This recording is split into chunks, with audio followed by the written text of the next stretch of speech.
தேசத்தினுடைய தீப்பிழம்புகள், எங்களை இன்று வரை வாழ வைத்துக் கொண்டிருக்கின்ற தெய்வங்கள், அது யாராக இருந்தாலும், நீங்கள் என்னை சுட்டாலும் எரித்தாலும் மறுபடியும் என்னை புதைத்து மீண்டும் எழும்பினாலும் என் தேசிய தலைவன் பிரபாகரன் தான்.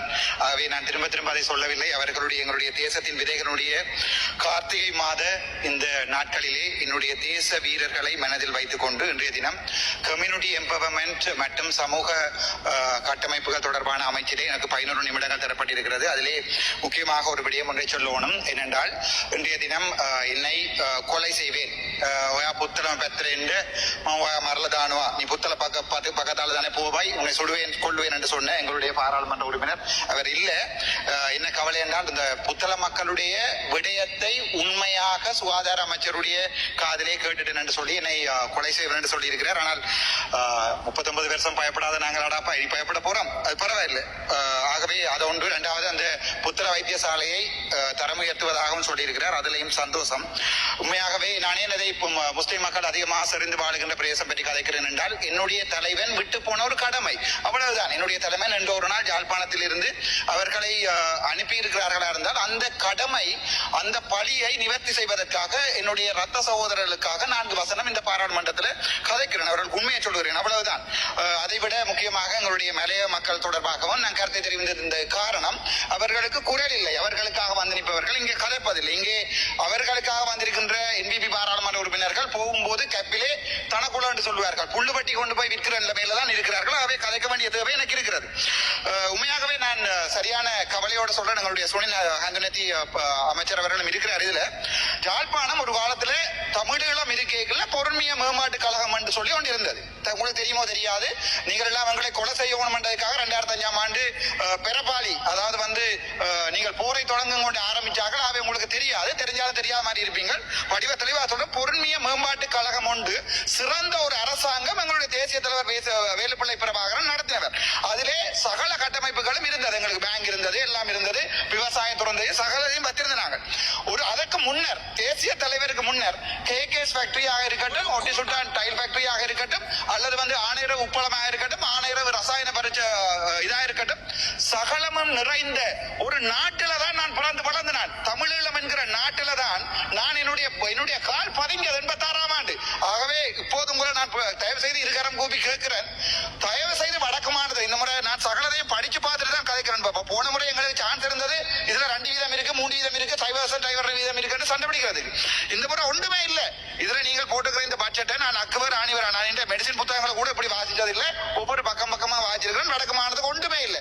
என்னத்தை பற்றி கதைக்கிறேன்னு தெரியாம இருக்கிறதால நான் இந்த விடயத்தை சொல்றேன். ஆகவே பொறுமைய மேம்பாட்டு கழகம் வச்சு அரசாங்கம் நடத்தின தமிழினம் இன்றைக்கு இவர்களுடைய பிச்சைக்கு, கிரவுண்டுக்கும் இவர்கள் போடுகின்ற பாஸ்போர்ட் ஆபீஸுக்கும் பின்னால் அலைகிறது என்றால் அந்த ஒரு கவலை நிலைமையா இருக்கு. ஆகவே வடக்கு மாநிலத்தில் தயவு செய்து கொஞ்சம் நீங்கள் வாருங்கள். நாங்கள் உங்களுக்கு சப்போர்ட் பண்றோம். உங்களுக்கு டிசிசி மீட்டிங்ல எல்லாமே உதவி செய்யறோம். நீங்க செய்ய வேண்டிய வேலைகளை நாங்கள் செய்து தரோம். உங்களை சுட்டி காட்டுறோம். பிள்ளைகள்ல இங்க பிள்ளைகளை சுட்டி காட்டுறதால நான் பெரியவன், நீங்க சிறியவன் விட நான் சிறியவன், வயதிலையும் இருக்கும், அரசியலை சிறியவன். உங்களுக்கு நான் உதவி செய்யறோம். வாங்கொண்டு கேட்கின்ற போது கூட இல்லை வேண்டாம் என்று போட்டு உங்களுடைய கடற்தொழில் அமைச்சர் மாதிரி யாராவது 2 பேரை கூட்டிக் கொண்டு வச்சு கொண்டு டிசிசி மீட்டிங் எப்படி நடத்துவது என்று தெரியாது. அதுக்கு ஒரு சர்க்குலர் இல்ல. அதுக்கு நான் இங்க வந்து கதைச்சு 27 போட்டு அப்புறம் தான் சர்க்குலர் மாத்தினீங்க. நான் இன்றைக்கும் உங்களை சொல்றேன், தேசிய ஒரு அரசாங்கத்தை விழுத்தி இன்னொரு அரசாங்கத்தை ஆரம்பிச்சு அதெல்லாம் ஒரு தனிப்பட்ட பாராளுமன்ற ஒரு சுயேட்சை குழுல வந்து எனக்கு அந்த தேவை இல்லை.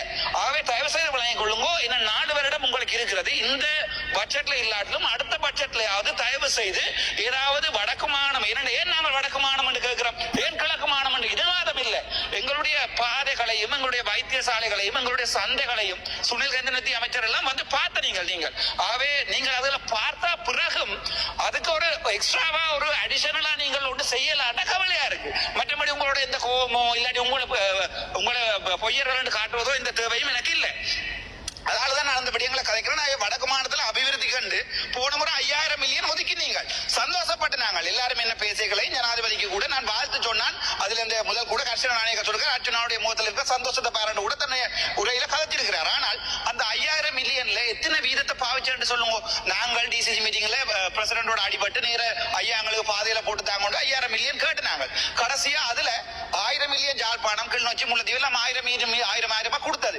அதுல 10 மில்லியன் 20 மில்லியன் கூட செய்யல. இந்த முறை 150 மில்லியன் கிரவுண்டுக்கு கதைக்கலாது. தயவு செய்து அந்த 150 மில்லியனை பாவிக்க சொல்லுங்க. நீங்க பொருளாதார மத்திய நிலையம் சாவச்சேரியில் இருக்கிறது, அதை வந்து பார்த்து மேளம் அடிச்சு திறக்கிறது இல்ல உங்களுடைய வேலை.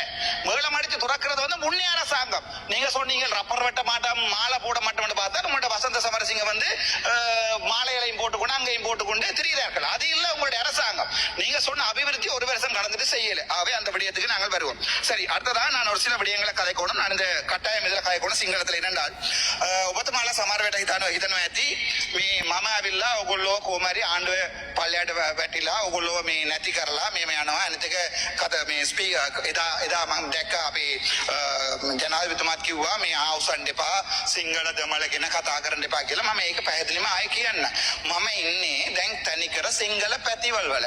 එතකොට එතන මිනිස්සු කතා කරන්නේ සිංහල, මමත් කතා කරන්නේ සිංහල. හැමෝම තමන්ට ඥාතියට ආදරය කරන්න ඕනේ. ඒක දැනගන්න ඕගොල්ලෝට කොන්ද පණ තියන්න ඕනේ. ඕගොල්ලෝ සිංහල, ඕගොල්ලෝ බුද්ධ ආගම කියලා කියන්න. මටත් කොන්ද පණ තියන්න ඕනේ. දැන් ඕගොල්ලෝට hina වෙනවා කියලා, ඕගොල්ලෝට ආතල් දෙනවා කියලා මට ඇවිල්ලා කියන්න බෑ මම මේ බුද්ධ ආගමට එන්නම් නැත්නම් මේ සිංහල ආගමට එන්නම් කියලා. මම දෙමළ, මට කැමැති මම දෙමළ විදියට ඉන්න. කවුරුද ඉන්නවනම් මුස්ලිම් කෙනෙක් මුස්ලිම් විදියට ඉන්න කැමැති. හැබැයි අපි මුස්ලිම් දෙමළ සිංහල කියලා තමන් පිළිගන්න ඕනේ තමන්ගේ ඥාතිය මොකක්ද කියලා. ඊට පස්සේ තමා ඒ අතුලේ අපිට කරන්න පුළුවන් කතාව හරි අපි ඔක්කොත් වෙලා ඔයා සිංහල අපි පිළිගන්නවා, ඔයා දෙමළ මම පිළිගන්නවා. ඒ නිසා අපි සිංහල දෙමළ මුස්ලිම් ඔක්කොම එකතු වෙලා මේ රට හදමු කියලා. පිටරට ගියා ඒ රටවල් වල තියෙන හැටිය, අපේ රට තියෙන හැටිය. දැන් මේ කතාව සමහර වෙලාවට බලන් ඉන්න මිනිහා සමහර වෙලාව වීලක ඇතුලෙන් පොඩි ෆෝන් එක විතරයි බලාගෙන ඉන්නේ.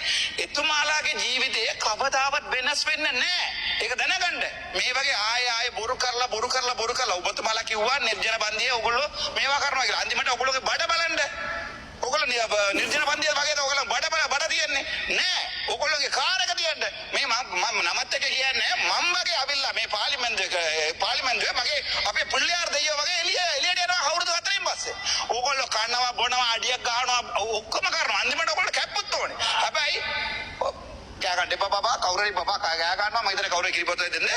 මේ කරුණා කරලා ඔයගොල්ලෝ මේ යන්න සල්ලි අරගෙන සල්ලි හොරකම් කරගෙන එළිය යන්න. ඒක අවුලක් නැහැ. හැබැයි අර ඡන්ද දාප මිනිස්සු ජංගිසි ඔයාලට අපිත් ආදරය කරානේ, ඔයාලගේ වෙනුවට අපිත් කතා කරානේ. එතකොට අපිට දුක හිතනවා අයි ඒගොල්ලෝ අවුරුදු දෙක ඇතුළත මුකුත් කරේ නැහැ කියලා. ඒ නිසා කරුණා කරලා ඔයගොල්ලෝට ඉල්ලන්නේ කරුණා කරලා ඔයගොල්ලෝ දීපු බොරොන්දුවක් මතක තියාගන්න. ඔක්කොටම කලින් ඒක මතක තියාගන්න. ඊට පස්සේ ඒක පුළුවන් නම් මේ ජනතාව ඔයගොල්ලෝ බලන් ඉන්නවා ඔයගොල්ලෝ මොනවද කරන්නේ කියලා. ඒ නිසා කරුණා කරලා දැන් නිකම් කිව්වා උගන්ඩාවේ සල්ලි ඕනේ නැද්ද කියලා. ඒ උපත් මිනිස්සු වගේ මමත් රවට්ටුණා. දැන් උගන්ඩා කුමාරිකෝ අද පාර්ලිමේන්තුව ඇතුළෙත් නැහැ. ඊට පස්සේ දැන් ඔයගොල්ලෝ කිව්වා $1,00,000 විත්ස් එකක් දෙනවා කියලා. කොහොම විත්ස් එක ටයර් දෙකක් ගන්න පුළුවන්ද නැහැ. දැන් ඔයගොල්ලෝ ඇත්ත කියන්න. දැන් අද බලන්න අපේ සෞඛ්‍ය මැදේ කොච්චර බොරු කරත් මේගොල්ලෝ ඔයගොල්ලෝගේ MP කෙනෙක් බොරු කරත් සෞඛ්‍ය මැදේ ඇවිල්ලා හරි විදියට උත්තර දුන්නා. මල්ලි මේමයි මේක අද හදන්න වෙන්නේ නැහැ. අවුරුදු 4ක් ඕනේ, ගොඩ නැගිල්ලත් ඕනේ, මේකත් ඕනේ. අපි මේක සුදුසුම බලනවා කියලා. ඒක තමයි හරි. இதில் நான் சொல்லுகிறேன் என்றால் நான் ஒரு முக்கியமான விடயம் ஒன்றை சொல்லணும். இந்த பாராளுமன்றத்தில் அவை இதில் எனக்கு தரப்பட்ட 11 நிமிடங்களில் ஒரு நிமிடத்தை நான் எடுத்துக்கொள்கிறேன். அது என்னென்னா இந்த நாட்டில் நாங்கள் உண்மையை சொல்ல வேணும். நான் இதிலே பார்த்துருக்கிறேன், ஜனாதிபதி வந்து சொல்லுவார் அல்லது வந்து உங்களுடைய ஆக்கள் வந்து சொல்லுவீங்க இந்த நாட்டிலே சிங்கள தமிழ் முஸ்லீம் என்ற பேதமில்லை, நாங்கள் எல்லாரும் என்று சொல்லி ஒரு இன்னும் பெரிய மாபெரும் பொய் ஒன்றை சொல்லி கொண்டிருக்கிறீங்க. முதல்ல நீங்கள் விளங்கிக் கொள்ளுங்க ஒரு ராசா, நீங்கள் சிங்களம், நீங்கள் பௌத்தர்கள் அண்டு. நான் ஏற்றுக்கொள்கிறேன், நான் தமிழ் இந்து உண்டு. இந்த பாராளுமன்றத்தில் வந்து யாராவது இருந்தால் அவர்கள் விளங்கிக் கொள்ளணும் தாங்கள் முஸ்லீம் மக்கள், அதாவது வந்து முஸ்லீம் ஆகமத்தை பின்பற்றுகிற மக்கள் என்றதை ஏற்றுக்கொள்ள வேணும். ரெண்டாவது பார்த்தீங்கன்னா நீங்கள் இந்த பாராளுமன்றத்துக்கு வரைக்குள்ள என்ன மாதிரி ஒல்லியாக வந்து 5 வருடத்தில் பிள்ளையார் மாதிரி வண்டியை வச்சுக்கொண்டு வழியால் போகிறீங்க. இங்கே வந்து சாப்பிட்டு திண்டு எல்லாம் செய்து கொண்டு போகிறீங்க. ஆனால் நான் இப்போது கதைக்கின்ற இந்த வீடியோவை ஒரு சிங்கள அல்லது ஒரு தமிழ் சாதாரணமான ஒரு மனிதர் ஒரு ஆட்டோக்குள்ள என்னுடைய வீடியோவை ஒரு பழைய ஃபோனில் பார்த்து கொண்டு இருப்பார். அவர் உங்களுக்கு எலெக்ஷனில் வாக்கு போட்டது, நானும் உங்களை நம்பினது எல்லாம் செய்தது, நீங்கள் வந்து இந்த நாட்டில் வந்து ஒரு பெரிய மாற்றத்தை ஏற்படுத்துவீங்க தான் வந்து நாங்கள் நீங்கள் சொன்ன நீங்கள் உகண்டாவில் இருந்து சல்லியை கொண்டு வருவோம், 12 லட்சத்துக்கு விட்ஸை கொண்டு வருவோம், இந்த நாட்டில் அது செய்வோம் இது செய்வோம் பொய் சொன்ன நீங்கள். பொய் சொல்லி இப்போ ஒரு வருடம் போயிட்டுது. இப்போ நான் ஒரு சாதாரண பாராளுமன்ற உறுப்பினராக நான் உங்களை எங்களை அரசாங்கத்தை கீழே விழுத்தி அரசாங்கத்தை இல்லாமல் பண்ணி நான் ஜனாதிபதியாக வாரதோ பிரதமச்சராக வாரதோ என்னுடைய நோக்கம் இல்லை. நான் என்ன மேக்சிமம் ட்ரை பண்ணுறேன், உங்களுக்கு ப்ரெஷர் ஒன்றை கொடுத்து உங்களால் இந்த நாட்டில் ஒரு சின்ன வித்தியாசத்தையாவது ஏற்படுத்த முடியுமான்னு தான் பார்க்குறேன் என்று சிங்களத்தில் கதைக்கிறேன்.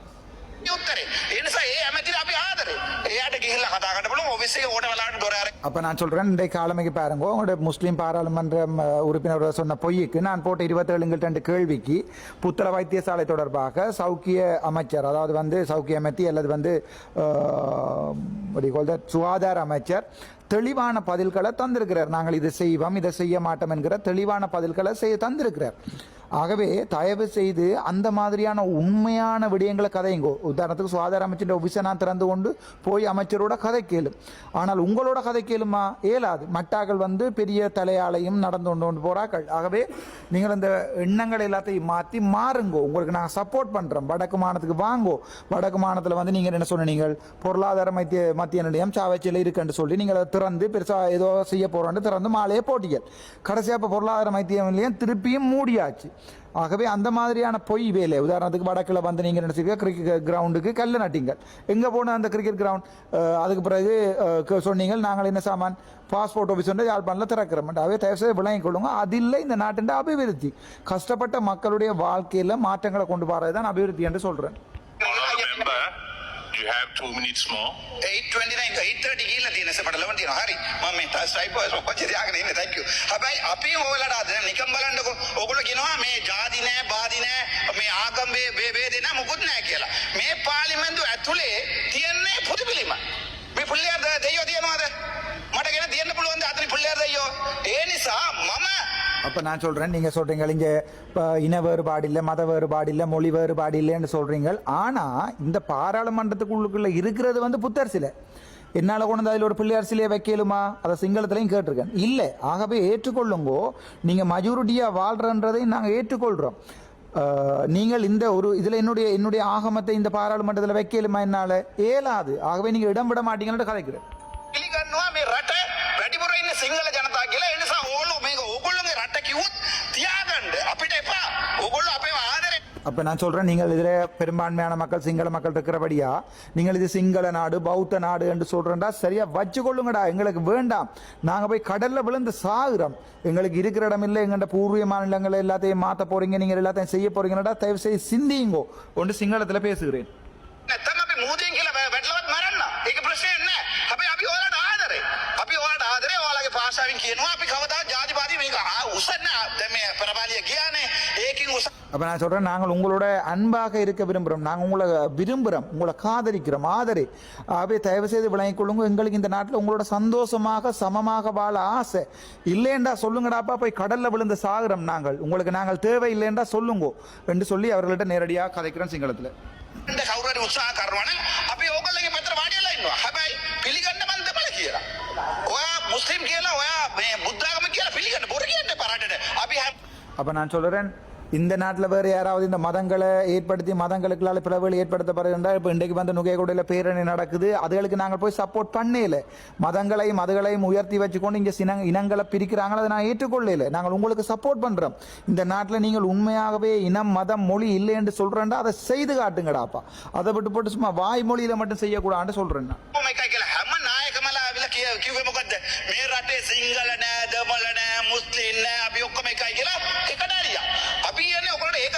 அப்போ நான் சொல்கிறேன், இந்த சகல ஜனாதிபதி மாதிரி இந்த நாட்டில் வந்து என்ன சொன்னவே, இங்கே சிங்களம் இல்லை, தமிழ் இல்லை, முஸ்லீம் இல்லை, நாங்கள் ஸ்ரீலங்கையோக்கியோன்னு சொல்லி அந்திமட்டம் இக்கட்டாரியா எங்கள் எல்லாரையுமே கொலை செஞ்சாங்க. ஆகவே தயவு செய்து விளங்கிக் கொள்ளுங்க. அப்படியான வேலையில் செய்யாதீங்கடா என்று சொல்லி இவருடைய அரசாங்கம் அன்ரோகுமார திசாநாயக்கவும் நான் சிங்களத்தில் பேசுகிறேன். පළාත් සභාවේ ඡන්ද තියෙන්න පුළුවන් නම් කියන්න පුළුවන් කියලා. බෑ කියනවා කියන්න. අදවත් මට මට කිව්වා පුළුවන් නම් ඔබතුමාවිල්ලා වෙස්ටර්න් ප්‍රොවින්ස් එකේ මාමෙති ඉල්ලන්න. ඔයා දිනයි කියලා. அப்போ நான் சொல்கிறேன், உங்களால் மாகாண சபை எலெக்ஷனை வைக்கலுமெண்டா வையுங்கடா. வைக்கலாண்டு சொல்லுங்கடாப்பா. இன்றைக்கு கூட என்ன வந்து கேட்குறாங்க, வெஸ்டர்ன் ப்ரொவின்ஸுண்டு முதலமைச்சராக என்ன மாயாமத்தி, அதாவது வந்து முதலமைச்சராக போட்டியிட சொல்லி. ஆனால் சிங்கள மக்கள் வாக்கு போடுவார்களா ஒரு தமிழருக்கு? இல்லை, நீங்கள் போட மாட்டீங்க. ஏனெண்டா இனவாதம் அங்கே இருக்குன்னு சொல்கிறேன் நான். මම දෙමළ නිසා කවුරුන් ඡන්ද දානවද? නෑ. හැබැයි අපි ආදරේ මේ රටට ඉන්න සිංහල ජනතාවට අපි ආදරේ. මම දැන් පැහැදිලිම කියනවානේ ප්‍රභාකරන් මගේ දෙයියෝ කියලා. ඒ කියන්නේ මම ඇත්ත කියන්නේ. මෙච්චර ඉඳලා ඉන්නවා කාටරි අහන්නකො ප්‍රභාකරන් දෙයියෝ කියලා කියන්නේ. හැබැයි ඕන දෙක අඩිය ගහලා පාර්ලිමේන්තුවේ එළියට ගියා. දැක්කම මෙතන සාහනකේ මන්ත්‍රීතුමා මේ මයික් එක ඕපනාට පස්සේ කියනවා අනේ මචං පොට වැඩිපුර ගැහුවා කියලා. එහෙම කරන්න එපා. ජනතාව බලයි. நான் சொல்லுறேன், நான் உங்களுக்கு ஆதரவு, நான் உங்களுக்கு பொய் சொல்லல. இதில் வேற தமிழ் பாராளுமன்ற உறுப்பினர்கள் இருக்கிறார்கள். யார்கிட்டையாவது நீங்கள் கேளுங்கோ பிரபாகரன் தெய்வமாண்டி இவர்கள் முடிஞ்சால் பதில் சொல்ல சொல்ல மாட்டாங்கள். பிரபாகரன் தெய்வம் என்று சொல்ல இயலாது. ஆனால் நான் இன்றைக்கு பார்த்தேன் மைக்கோ ஃபைனா பிறகு சாணக்கியன் அவர்கள் வந்து எதிர்கட்சியில் இருக்கிற ஒரு பிரதி அமைச்சரை சொல்கிறேன் மச்சான் போட்டாக் வெடிப்புற கேவா கொஞ்சம் கூட உனக்கு அடிச்சுட்டேன் மன்னிச்சு கொள்ளுண்டு சாணக்கியன் அவர்கள் சொல்கிறார். இதில் பாராளுமன்றத்துக்குள்ள இது வந்து இந்த சிங்கள மக்களையும் தமிழ் மக்களையும் ஏமாற்றுகின்ற கேவலமான வேலை. இதை செய்யாதீங்கடா. வாக்கு போட்ட சனம் பாவம். சுனில் நந்தினத்திக்கு நான் அடுத்த தொடர்ந்து வருகிறது. சுனில் நந்தினி சொல்கிறேன், உங்களுக்கு வாக்கு போட்ட சனமும் எனக்கு வாக்கு போட்ட சனமும் அடிபட்டு சாகுது. ஆனால் நானும் நீங்களும் எதிரியான்னு சொல்லுங்க, நான் நீங்களும் கெட்ட சண்டையான்னு சொல்லுங்க. இல்ல அவை தயவு செய்து அந்த உண்மையை மக்களுக்கு சொல்லுங்க கேட்கிறேன். ඔගොල්ලෝ කතා ඇත්ත කියලා හිතනවා. ඒ නිසා කරුණා කරලා ඔගොල්ලෝ හිතලා බලන්න ඔය මයික් එක කියන්නේ මොකද්ද? ඔයගොල්ලෝ ඇත්තටම කරන්නේ මොකද්ද කියලා. ඔක්කොම කියලා ලාඩුවා වගේ කැන්ටිමේ කතා කරනවා. හැබැයි මිනිස්සු ගා ගන්නවා. ඒක තමයි මම නවත්තන්න කියන්නේ. එතන මිනිස්සු ගා ගන්නවා අපේ කතාව අහලා. Honorable member, your time is finished. Please wind up. 30 seconds please, I'll finish. Okay. මිනිස්සු බලාගෙන ඉන්නවා ඔයගොල්ලෝ ඒ කතාව ඇත්ත කියලා විශ්වාස කරනවා. ඇත්තටම මට ලැජ්ජයි මේක වාඩි වෙලා ඉන්න.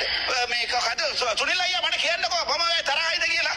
මේ නෑනේ අපි තරහ වෙනවද නෑනේ. හැබැයි මාව පිළිගන්නේ ජනතාව රණ්ඩු වෙනවා. ඔයා පිළිගන්න ජනතාවත් එක්ක. ඒක වැරදි අයියා. ඒ නිසා කරුණා කරලා ජනතාවට ඇත්ත කියන්න ඔක්කොටම කලින්. ඊට පස්සේ කරුණා කරලා උත්තර දෙන්න. අපි හදන්න ඔයාලට සුසුම හදලා දෙන්නම්. අපි විරුද්ධ වෙන්නේ නැහැ හොඳ දේවල් වලට. කොච්චර කියලා ඔයාලට තේරෙන්නේ නෑනේ. ඒකින් තේිනවා ඔයගොල්ලෝ පාපිස්සෝ කියලා. පාපිස්සෝ කියලා යන්න එපා එතනට. කරුණා කරලා please මේ wind කියන එක ඉවර කරනවා. කරුණා කරලා ඒ කියන එක ඔළුවට දාගන්න. අපි ආදරේ ඔයාලට. ඒ නිසා එන්න උත්තරට. අපි ඔයාලට ඔක්කොම හදලා දෙන්නම්. Thank you so much. அப்போ நான் சொல்கிறேன், தயவு செய்து நான் சொல்கிற விளங்கி கொள்ளுங்க. சுனில் நந்தினி, நீங்கள் என்னோட சண்டையா நான் நீங்களும் பாராளுமன்றத்தில் எவ்வளவு நண்பர்கள் மாதிரி கழிச்சு கொள்கிறோம். ஆனால் மைக்குக்காக அடிபடுறோம். அதான் உண்மை. இங்கே மைக்கால் அடிபடுறபடியாக பார்க்குற சனம் என்ன விரும்புகிற சனம் வந்து உங்களை விரும்புகிற சனத்தோட வந்து அடிபட்டு குத்துப்பட்டு எல்லாம் செய்யுது ஐயா. அது போய் அதெல்லாம் அப்படிலாம் நடக்கக்கூடாது. தயவு செய்து மாற்றுங்க. நாங்கள் வாங்க வடக்கு மாகாணத்துக்கு நாங்கள் உங்களுக்கு சப்போர்ட் பண்ணுறோம். அங்கே செய்கிற நல்ல வேலையில் செய்யுங்க. நல்ல வேலைகள் செய்யும் போது நான் ஒருபோதுமே தடுக்க மாட்டேன். தயவு செய்து உங்களுக்கு புண்ணியம் கிடைக்கும். இந்த மக்களை ஏமாற்றாதீர்கள் என்று சொல்லி இந்த உரையை உறவு செய்கிறேன்.